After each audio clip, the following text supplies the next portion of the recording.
자, 지난번에 쇼펜하우어 이야기를 했죠. 그때 그런 얘기를 했는데요. 철학이라는 게 원래 근원적인 걸 다루는 거라고 했어요. 말을 너무 어렵게 하니까 좀 알아듣기가 힘들어서 그렇지. 철학자들은 다들 그 얘기하는 거라고 했습니다. 말하자면 사물의 본질은 무엇인가? 신이라는 존재에 대해서 어떻게 생각하는가? 이거죠. 네, 사실 모든 사람이 한 번쯤은 이런 생각을 하죠. 중학교 2학년 때는 누구나 이런 생각을 합니다. 다만 철학자는 나이가 먹어서도 이런 생각을 계속하고요. 그게 본인의 직업과 관련이 있다는 게 다를 뿐입니다. 오늘은 이 이야기를 해볼게요. 그렇다고 너무 진지하게는 말고 가볍게 재미삼아 보시기 바랍니다. 개인적인 의견이 포함되어 있으니까 참고만 하시기 바랍니다.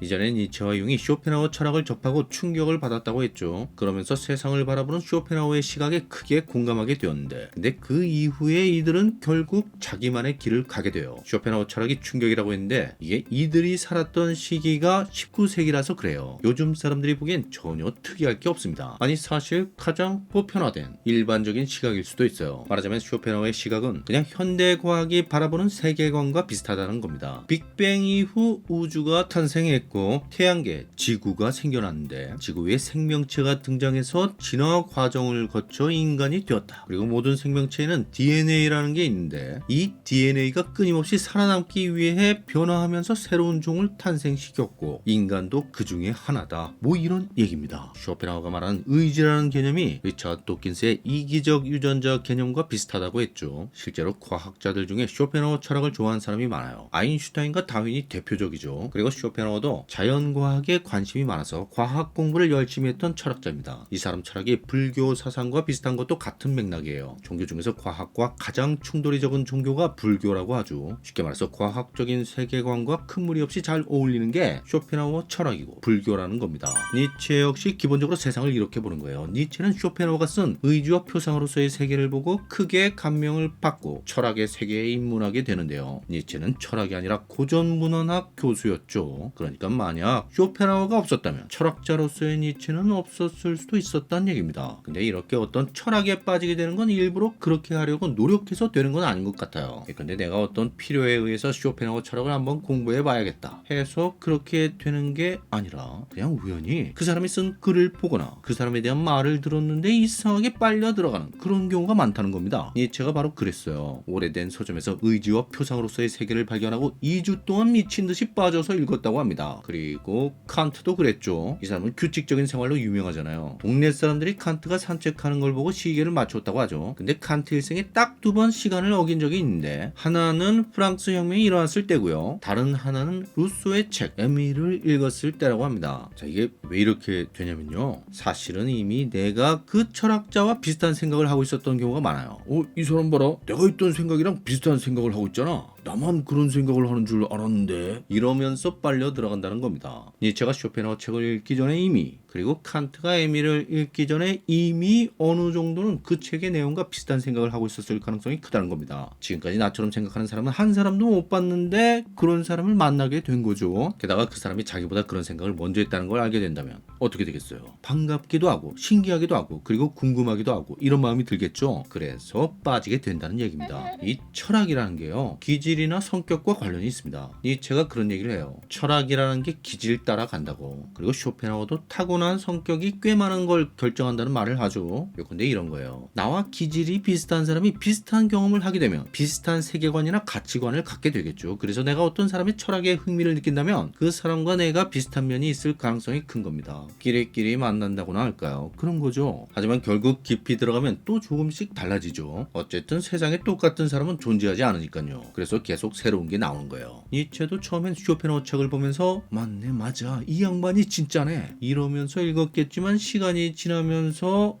근데 이건 좀 아닌 것 같은데 이런 생각이 들기 시작한 겁니다. 그게 뭐냐면요. 일단 쇼펜하우어가 의지를 강조한 점은 니체 마음에 쏙 들었어요. 사람들을 움직이는 건 이성이 아니라 사실은 그 뒤에 가려진 의지. 여기서 쇼펜하우어가 말하는 의지란 욕망이나 본능과 비슷한 개념이에요. 다시 말해서 욕망이나 본능이 사람들을 움직이는 진짜 원인이라는 겁니다. 니체도 그 얘기가 맞다고 생각한 거죠. 너무나 자주 선한 척하는 사람들의 이면 정면에 존재하는 다른 걸 봤거든요. 근데 니체는 이런 현실에 대한 쇼펜하우어의 해결책이 별로 마음에 들지 않는 겁니다. 쇼펜하우어는 의지를, 다시 말해서 욕망이나 본능에 따라 사는 삶을 내려놓아야 한다는 식으로 말하거든요. 그래서 금욕이니 해탈이니 이런 걸 강조하죠. 이게 너무 소극적이고 뭔가 깝깝해 보이는 거예요, 니체 생각엔. 그래서 니체는 아예 반대로 갑니다. 무슨 얘기냐면 의지를 부정하는 게 아니라 오히려 적극적으로 긍정하는 거예요. 한마디로 끝까지 간다는 얘기입니다. 그로 인해 무슨 일이 생기든 어떤 고통이 오든 나는 가리라. 그리고 내 삶을 펼치리라. 후회 없이.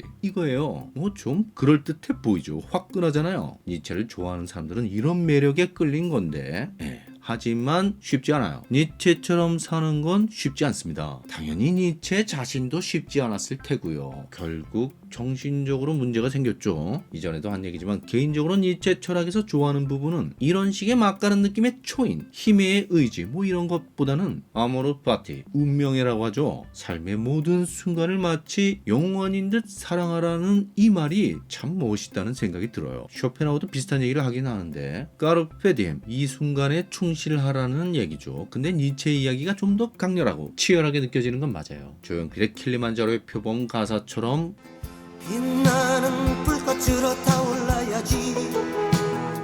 그런 강렬한 느낌이 있습니다.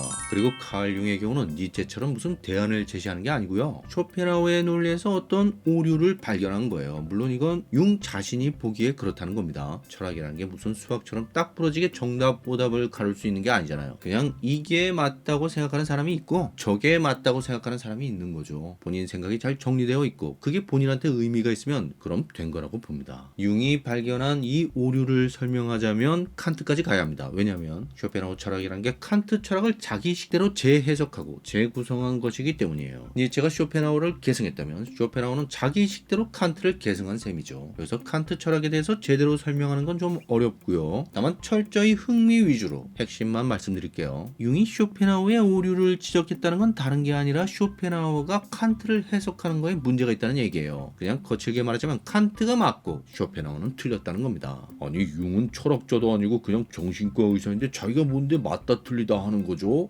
그러지 마시고요. 그냥 그건 융 생각이에요. 본인이 그런 생각이 든다는데 그럴 수 있는 거죠. 융만 그런 게 아니라 우리 각자가 다 그럴 수 있어요. 난 니체가 더 맞는 것 같은데 아니야 내 생각엔 쇼펜하우어가 진짜야. 이럴 수 있는 겁니다. 아까 철학은 기질이나 성격과 관련이 있다고 했죠. 칸트는 딱 범생이 스타일이고요. 융은 범생이는 아닌데 그래도 사람이 좀 겸손한 편이에요. 본인이 뭐 대단하다고 생각하지 않습니다. 반면 쇼펜하우어는 니체는 뭔가 반항적인 느낌이 있고요. 무엇보다 이 사람들은 결코 겸손하지 않아요. 쇼펜하우어는 스스로가 천재라는 걸 아주 잘 알고 있었고요. 그 얘기를 아주 많이 합니다. 그리고 니체는 거기서 좀 더 가죠. 사실 니체가 미친 이유가 과대망상이라고 해도 별로 틀린 얘기는 아닙니다. 본인을 예수 비슷한 존재라고 생각했죠. 그래서 어쩌면 이런 기질적인 차이 때문에 융이 자연스럽게 칸트 편이 된 걸지도 모릅니다. 칸트가 뭐라고 했냐면요. 사실은 칸트 이 사람이 진짜 서양 철학의 물줄기를 바꾼 건데 그걸 스스로 코페르니쿠스적 전환이라고 말했죠. 코페르니쿠스가 천동설을 지동설로 바꾼 것처럼 칸트가 철학에서 그런 일을 한 거예요. 아주 쉽게 설명하자면 이런 겁니다. 현대 뇌과학에서는 우리가 보고 경험하는 세계가 사실은 진짜 세계가 아니라 우리 뇌가 만들어낸 세계라고 하잖아요. 칸트가 한 얘기가 딱 이겁니다. 예컨대 우리 눈에는 빨주노초 파남보의 색깔이 보이는데 이게 빛의 파장별로 그렇게 보이는 거죠. 파란색은 파장이 짧고 빨간색은 길고 이걸 가시광선이라고 하잖아요. 이 가시라는 게 생선가시 할 때 그 가시가 아니죠. 가할가의 볼시, 눈에 보이는 광선이란 뜻입니다. 그럼 눈에 안 보이는 광선도 있다는 얘기잖아요. 적외선, 자외선이 그겁니다. 빨간색보다 파장이 더 길어지면 적외선, 보라색보다 파장이 더 짧아지면 자외선이 되는 거예요. 이런 건 눈에 안 보여요. 그렇죠. 그래도 그런 게 있는 겁니다. 무슨 얘기냐면 우리 눈에 그렇게 총천연색으로 보이는 건 세계가 원래 그래서 그런 게 아니라 우리 뇌가 그렇게 해석하기 때문에 그렇게 보인다는 거예요. 당연히 인간이 아닌 다른 동물의 뇌는 다르게 해석하는 거죠. 물고기나 뱀, 박쥐, 모기 중에는 적외선이나 자외선을 감지할 수 있는 종이 있다고 해요. 소리도 마찬가지고요. 개나 고양이도 인간이 듣지 못하는 영역을 들을 수 있다고 합니다. 다시 말해서 칸트는 인간이 그렇게 생겨먹었기 때문에 세계가 그렇게 보이고 들리고 경험된다는 얘기를 한 거예요. 그래서 세계의 실체는 우리가 경험하는 것 것과는 다르다는 거죠. 이걸 칸트는 물 자체라고 했는데요. 물 자체는 우리 이성으로는 알 수가 없다는 말을 해요. 이게 칸트 얘기입니다. 근데 쇼펜하우어는 이 물 자체를 보고 뭐라고 하냐면 이게 의지라는 거예요. 쇼펜하우어는 모든 인간, 동식물, 광물, 자연 속에는 어떤 생존 본능 같은 게 있다고 했고 그걸 의지라고 불렀어요. 이게 바로 물 자체라는 겁니다. 융은 바로 이 부분, 물 자체가 의지라는 이 부분에서 쇼펜하우어가 좀 오바했다 이렇게 말하고 있는 거죠. 그럼